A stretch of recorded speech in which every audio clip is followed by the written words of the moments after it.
Greetings and welcome to the energy of Taurus. This is Ron from Tarot of the Twin Sun. Welcome, my dear Venusian friends. We shall look into the fixed axis of Taurus and the opposite, that is the energy of Scorpio, to see what is needing to be transformed by bringing others into your fixed domain. Usually they are here to shake you off a certain, fixity, and through the transformative powers of Pluto and Mars, reassert the drive or the sort of propulsion of Taurus into what? Into a way of seeing these people of also a very fixed nature, of a deep intensity, to transform, at least to the finger of God, through the hand of God, essentially, that technique of the yod formation, to seek out relationships, okay? That is a selfless relationship, or a way to lose the self through a relationship, a transformative one that brings one closer to truth, okay? The way that they perceive you, essentially, on the fixed axis is to seek out a rock, to seek out a steady way, okay, in order to see through relationships, yes, through the Venusian quality, the resourcefulness of faith, as well as the ability to pioneer something when it comes to a voice of mastery, when it comes to also becoming a student of faith, or becoming a student of commitment, okay, to the Taurus energy. We shall begin now with a small reading and move directly into an energetic reading for the month of June in 2022. Thank you for tuning in.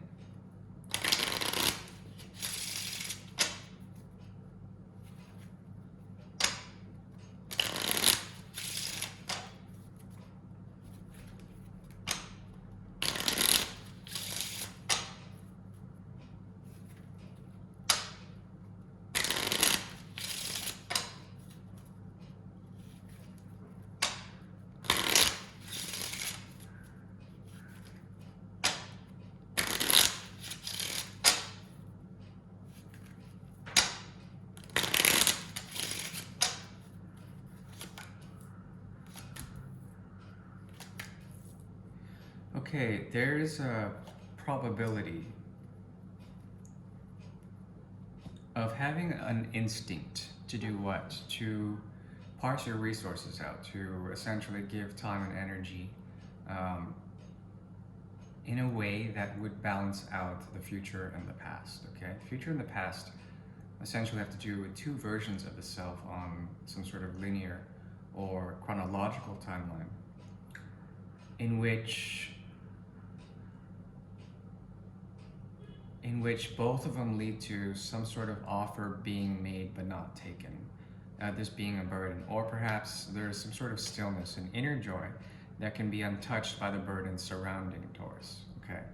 There's an element of hard work here that has to do with the partitioning of oneself into a mode of altruism on one hand, and on the other partition, one of conservatism, okay? So this has to do with letting go in order to gain.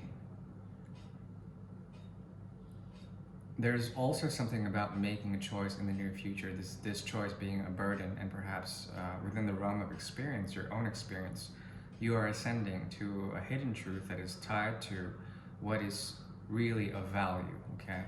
How do you value your own time? How do you find the resources to give to others? And through this giving, is there something about you that is different from the herd mentality? Okay. The idea here is to focus on the Two of Rods. There is a choice that needs to be made in the immediate future that will lead to a realm of experience, okay? This choice will lead you to the path of experience, and it may feel like a burden, or perhaps the end of a cycle when it comes to your projects, your manifestations.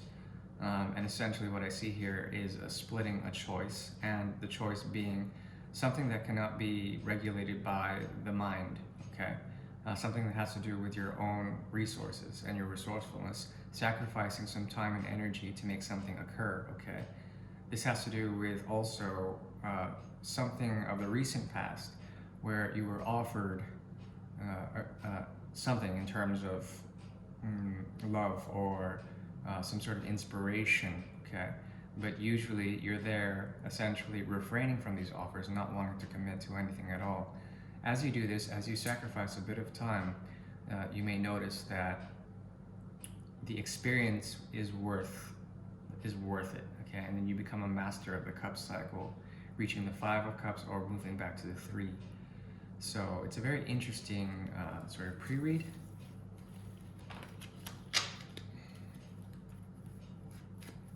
We'll move now into the Great Mirror. Okay, for all the fixed signs, I shall be doing the Great Mirror. And the Great Mirror is a tool to see energies that may exist between you and a significant other. The significant other can be a friend, a person, place, thing. Anything in terms of what you identify with as significant. This does not have to be for everybody, but if it is for you, please keep it secret.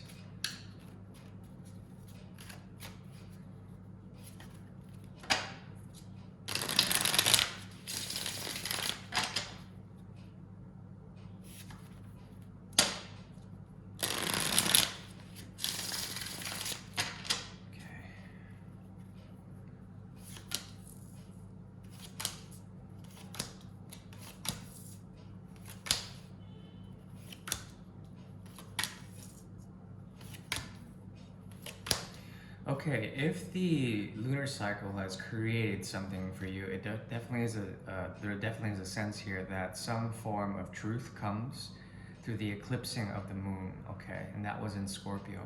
So there's a ton of energy here in Scorpio that activates your 7th house, some sort of transformational way that humbles you into what? Into a mode of karma, or at least equalizing accounts within the karmic record, okay?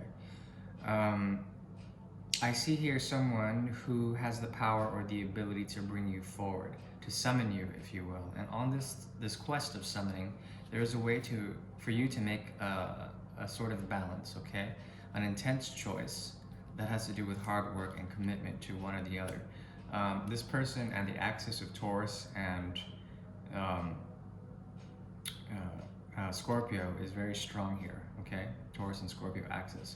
And what is this axis about? Essentially, it has to do with the ability for one to become resourceful in such a way that all the resources in the mystery of transformation become sort of changed in value. The value becomes amplified in some sort of way, or it takes a mystical quality, okay? So anything you hold on to, you have to loosen the grip of it in order for it to transform. And as you do this, there's something sublime about that, something where a flower can grow out of compressed earth or something like that. Now, what I'm seeing here is also a possible temptation to bring forward the karmic account and for you to equalize it in some sort of way. This has to do with a contract, okay? A strong idea of a contract.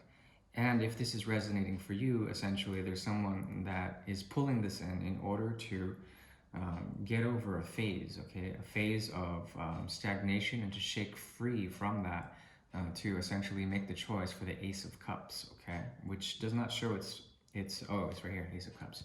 And I'm seeing this as extremely revolutionary. It requires you in particular, my dear Taurus, to let loose some of the more stubborn qualities that I've been seeing throughout the pre-read as well. There's something about here, and it's not just stubbornness, it's also stagnation, but it also could be read as stillness or perhaps some flexibility. There's a humbling procedure here in which you are essentially brought down a notch in order to resurrect or to create some form of equalization with their energy, okay? What I see here is an ability of the Six of Pentacles reaching out, but also a forced type of incident here that requires both of you to essentially work differently or walk a similar path or flow that it is inevitably sort of scrutinized or criticized by the outward society, by social norms or regulations, okay? in that respect, both of you are breaking a vow. And on this, there's a sort of inner rebel, or the path of the rebel that emerges. I also see here a very cold detachment in the way they do things. The axis of Leo and Aquarius strong in terms of how they are motivating themselves. Okay, that has to do with fixity. That has to do with a great deal of fixity, as well as you fixity. So what I can see here is a stubborn mentality here, in which both of you can celebrate, if you will, this type of stubbornness. And essentially, this type of connection brings forward a great deal of joy or promise when it comes to the type of commitments that have to stem with a sort of like, it's like an equal give and take, okay? But for the period being, I mean, there's some sort of intellectual capacity or a wisdom about them that wants to take the chance in order to understand why there is some form of great separation or a union in both of your sort of loneliness. Okay, it's very strange. Because in this, I see great joy, and not only that, some form of relapse back into the Four of Cups energy, okay, which is showing up here. There's the Ace of Cups, Four of Cups in reverse here. So there's a great negation of emotional content that I see, and emotional resistance on their end. But then the passion is there. There also is a great deal to create some sort of reckoning. This also deals with families. It also deals with family accounts, legacy, the ability to also create justice within the family structure, okay, especially when it comes to children or a third party or something like that. But I do see primarily a great deal of joy, as well as connectivity with this person. And I think both of you have been privy to the activation that has occurred in the eclipse cycles and the sort of upcoming month of June, which I believe Mercury retrograde in Taurus would release itself, okay? So during Mercury retrograde in Taurus, there are old commitments or old sort of contracts with the past that need to be understood on a physical level, okay? And as they are understood, there is a type of releasing through the lessening of Venus's grips when it comes to the activation of the 7th house from Taurus energy, okay? So I do see a great deal of chaos, but also this person has, you have this person's attention, in that the transformations you are going through now, as well as the eclipse season, has shown a great deal of your inner light. And this may be humbling, you know, in terms of any sort of ascension that you may be going through, but also there's an element of darkness in the chaos that speaks of karmic accounts or justice coming about to bring something great to Taurus, which is a new beginning, okay?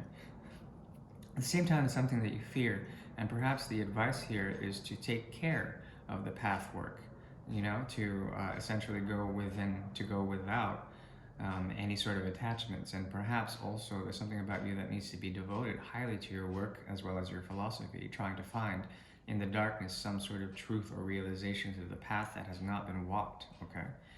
This is leading also to the ability for you to see beyond the bullshit of any sort of contractual agreements or karmic energies that need to be sort of purified through this person's energy, okay? So they bring to you the fire of enlightenment if you wanted to seek it, whomever you're dealing with.